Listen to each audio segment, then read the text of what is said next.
You will hear a telephone conversation between a woman who is moving to London and an employee of a relocation service.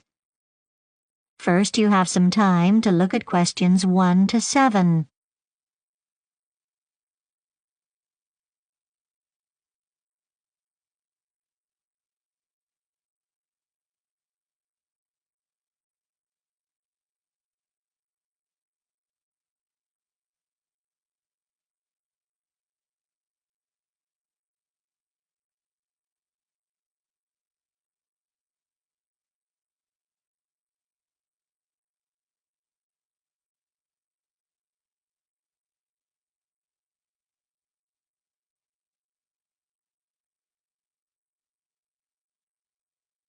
Now listen carefully and answer questions 1 to 7. London Relocation Services, Daniel speaking. How may I help you? Good morning. My family and I are moving to London later this year, and I wonder if you can help. Sure. First of all, I'll need to get some personal details. May I take your full name, please? It's Anna Woods. Thanks. Where are you moving from? Northern Ireland, just outside Belfast, actually. Right. And what's your current address? It's 118 Fordyce Park. I'll spell that for you. It's Fordyce,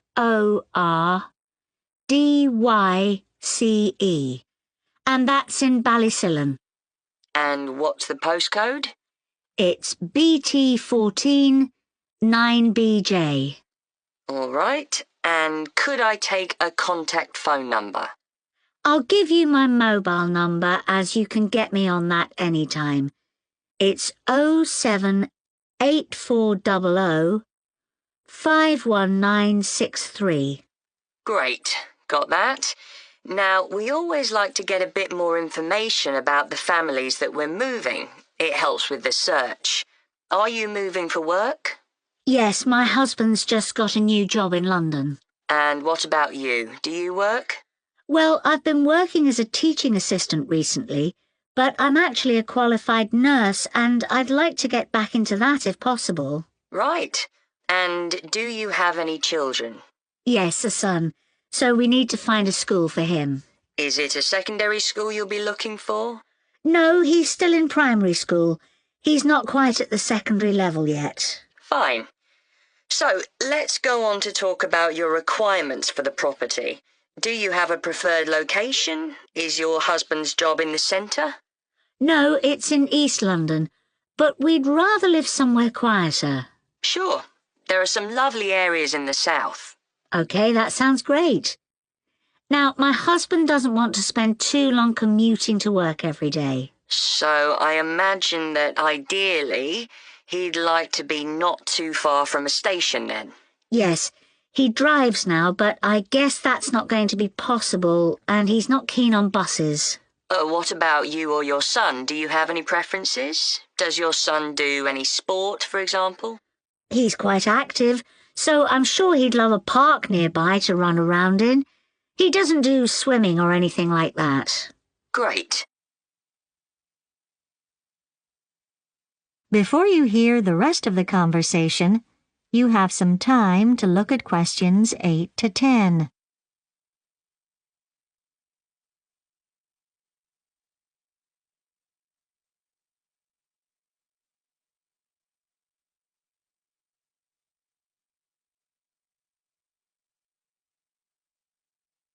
Now listen and answer questions 8 to 10. So, what sort of property do you have in mind? We have friends who live in an amazing flat over there, but as we've always lived in a house, I think we'll stick with that. We'd find it hard to adapt to a flat. OK. And size-wise, how many bedrooms would you like? Well, there's just myself, my husband, and our son. So you definitely need a 2-bedroom property. But how about having a guest room? I might be able to find a 3-bedroom property for you. Yes, that would be ideal. We're sure to have family visiting often. All right, I've made a note of that. Now, are there any other requirements for your new property? Well, it's not essential, but it'd be handy to have an office for when my husband works from home. It doesn't need to be a big one. I guess it all comes down to budget. Yes. Okay, Anna. Well, I've certainly got enough to be getting on with, and I will... That is the end of Part 1. You now have 1 minute to check your answers to Part 1. Part 2. You will hear a radio show host interviewing a man called Michael McKay, who is the director of a Canadian theatre. First, you have some time to look at questions 11 to 14.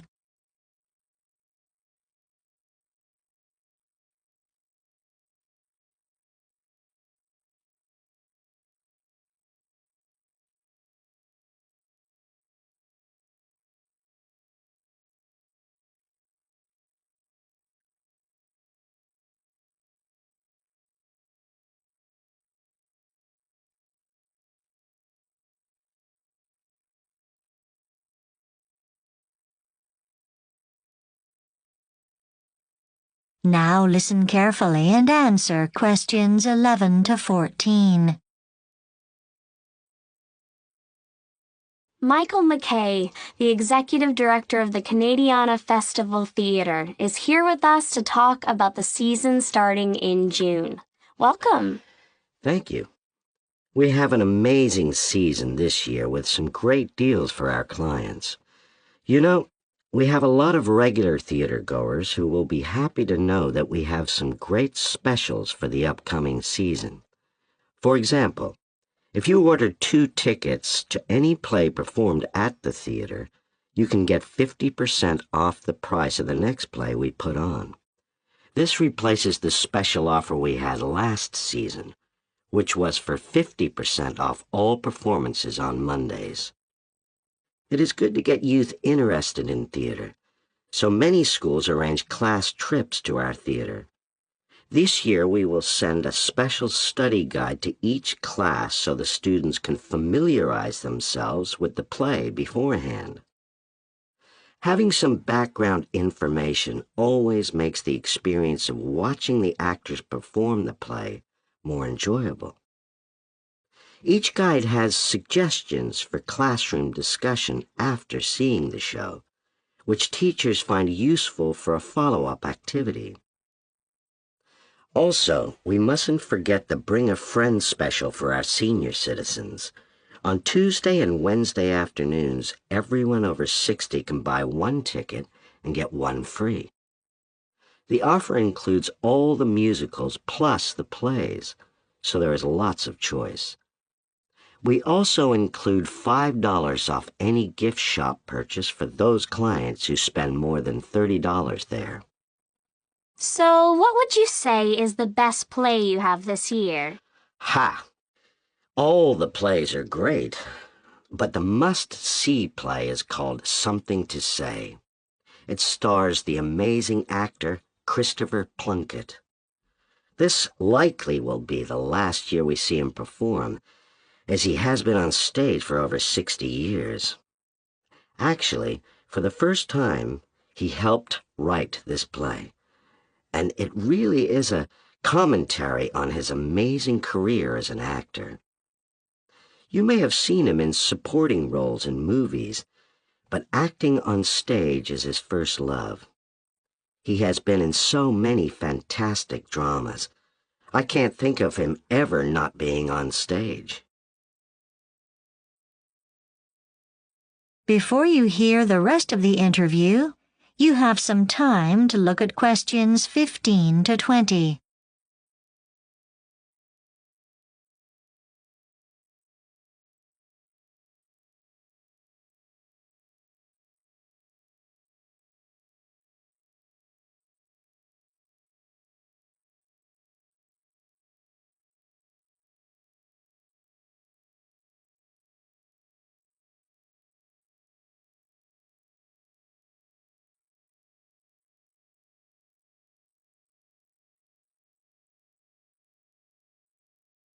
Now listen and answer questions 15 to 20. Now, let's talk about the season's musicals.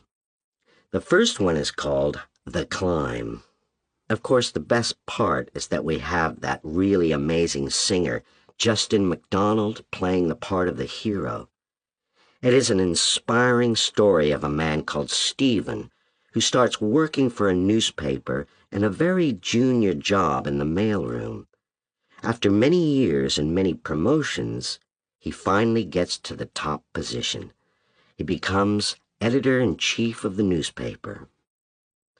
Then we have that wonderful classic that we show every 2 years because it is so popular, The Voyagers. It is a wonderful story of a Canadian farming family in the late 1800s and how they settled their land near Kingston, Ontario. The musical gives a good description of the times, the struggles, and the way of life in that period. The next musical, Joey Brown, is a comical story of a piano player who writes songs for kids' TV shows. However, he ends up having a terrible time when he gets a new boss who always criticizes him and makes his life difficult. Poor Joey has to learn how to win over the boss. The show has a couple of funny twists and a surprise ending. In Main Street, Karen Hines stars in the true story of a young woman whose dream is to compete in the Olympics. She is such a powerful actress in this role. It is about a gymnast who is crushed when, during a practice session, she breaks her ankle just 1 week before the games. Now for Millie and Mike. What a story this is. Stephanie James and Peter Dumas are only 10 years old, but they star in the musical as the twins Millie and Mike. They have a wonderful upbringing with their grandmother who teaches them life's lessons through song. The final must-see is so whimsical. In Windswept, a land of imaginary creatures, the flowers and trees dance and the enchanted animals talk. It is delightful, and we even have a very talented actor who is amazing as he travels with us through the world of make-believe. Kids love this one. The music is fun, and their imagination goes wild. Michael, that all sounds wonderful. Now tell me about the restaurants in the theater district. That is the end of part 2. You now have 30 seconds to check your answers to part 2. Part 3.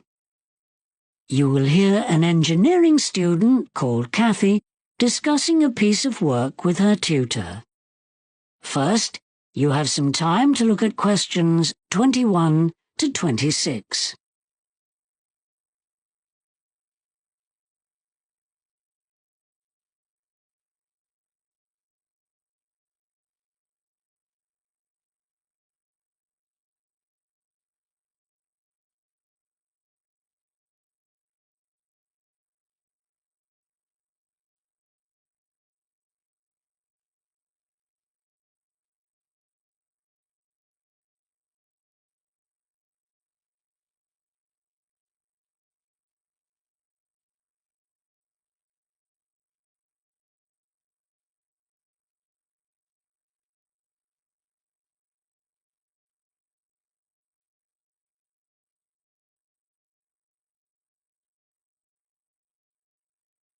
Now listen carefully and answer questions 21 to 26. Hello, Kathy. How's your dissertation on water pumps going? Not too bad, thanks. I'm getting on well with the literature review now, and my lab work's fine so far. Oh, that's good. Remember, you should aim to have your results section completed by the end of next month, so there's plenty of time to finalise the whole thing by the summer deadline. Anyway, looks like you're on track.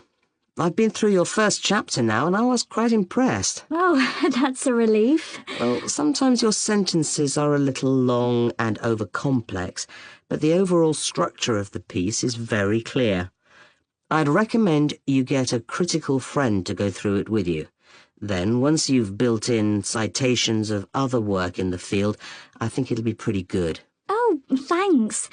I was pleased I decided to focus on water pumps. You seem to be testing an appropriate range of pump design.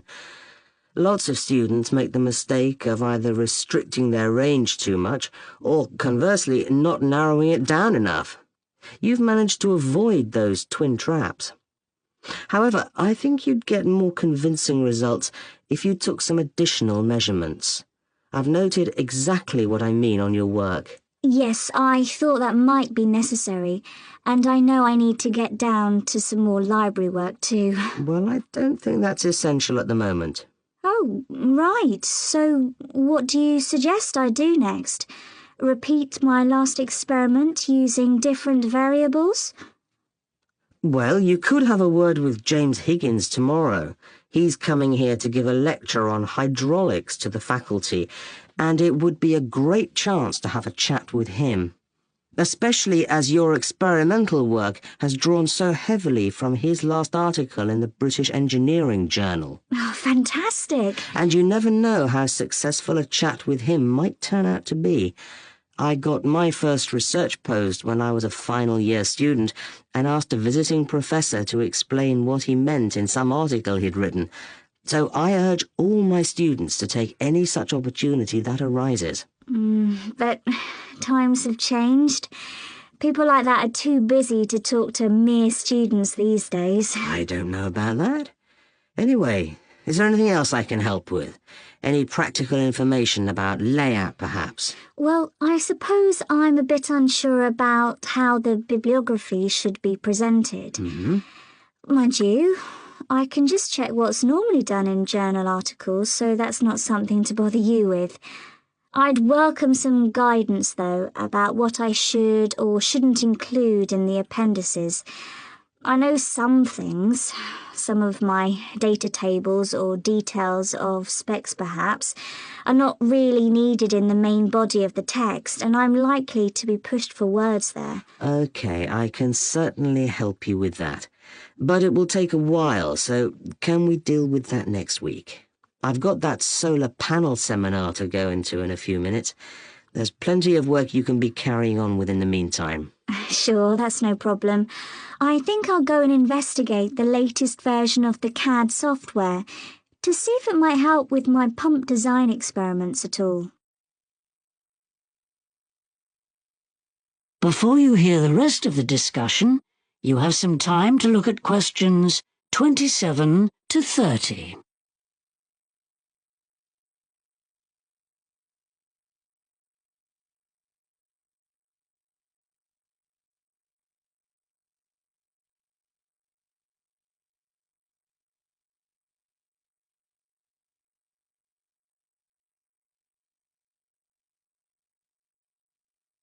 Now listen and answer questions 27 to 30.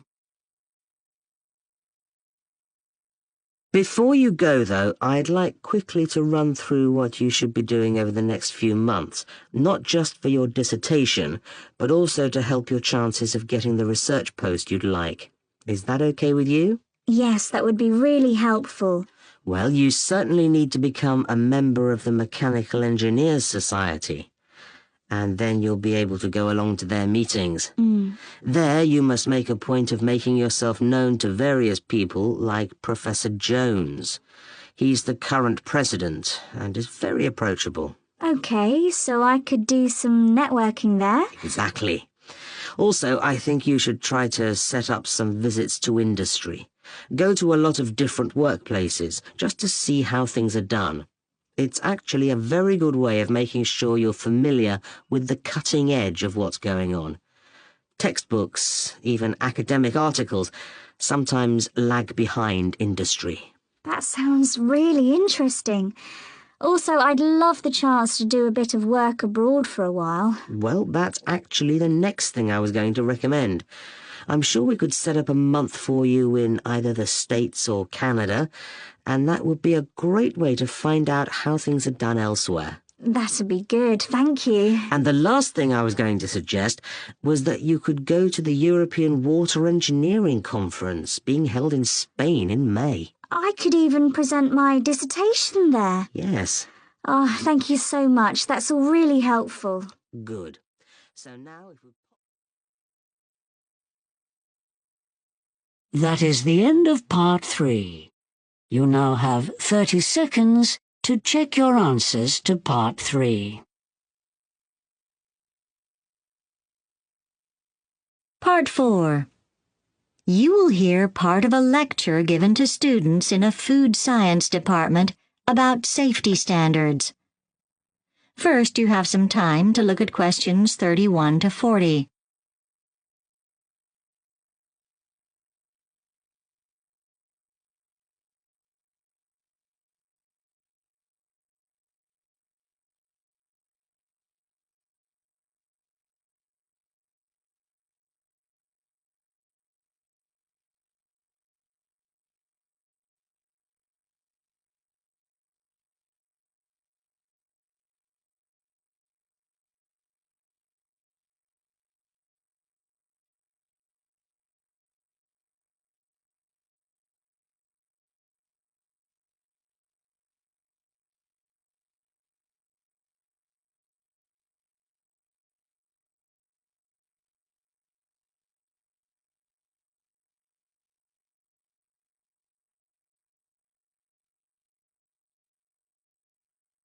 Now listen carefully and answer questions 31 to 40. Good morning, everyone. In today's lecture, I'm going to talk about food safety and the factors involved in setting standards for the food industry with particular reference to the situation here in Australia. Now, before anyone can decide what kind of standards need to be set for ensuring that any specific food product is safe, scientists have to carry out a risk assessment. And in doing this, they have to consider several potential problems. Firstly, they have to consider the ingredients of the product. They have to decide whether any of these might make the finished product more susceptible to harmful bacteria. Then, they have to consider the process used in the preparation of the food, and whether or not it includes a step designed to eliminate unwanted microorganisms. After that, they've got to consider the way products are stored. For instance, in warehouses or cold stores, and distributed to retailers. And it doesn't end there. The analysts even have to be aware of problems that might occur after the food has reached the supermarket. Things like frozen foods being defrosted and then refrozen because the temperature fluctuated, or foods being kept past their expiry date. And finally, any assessment of the overall risk has to take into account the way the end users, consumers, normally handle food at home. So, as you see, the risk assessment is quite complicated.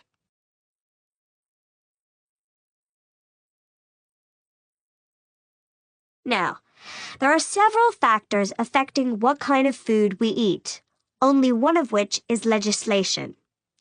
Another is the attitudes of consumers.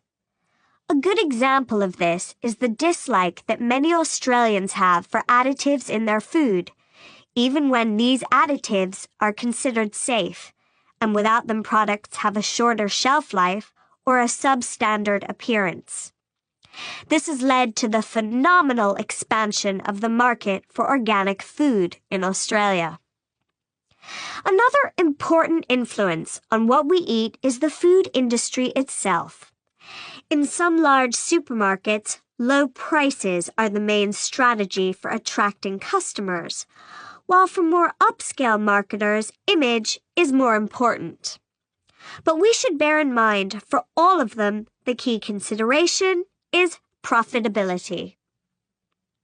Finally, there's the influence of the mass media, which is the most important source of information for most people.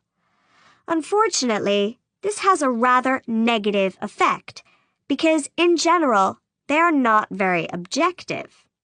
For one thing, the prime motivation of the media, as with the food industry, is sales, and this has a major influence on the way in which the topic is dealt with. A further problem is that news is regarded as a type of entertainment.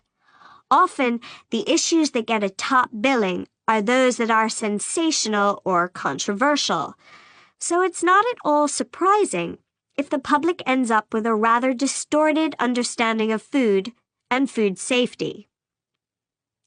On top of that, up till now, food safety and nutrition have never been considered a really interesting topic for the public.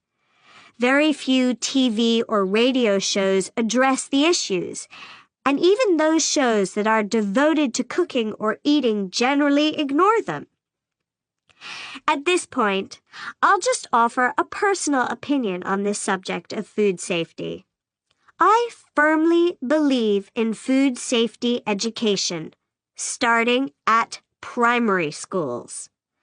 We know that many children who have been taught about the benefits of exercise come home and lecture their parents about it. So, the same could be done for food and food preparation. And at the same time, the countless educational television shows.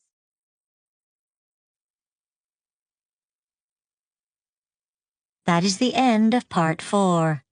You now have 1 minute to check your answers to Part 4.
That is the end of the listening test. You now have 10 minutes to transfer your answers to the listening answer sheet.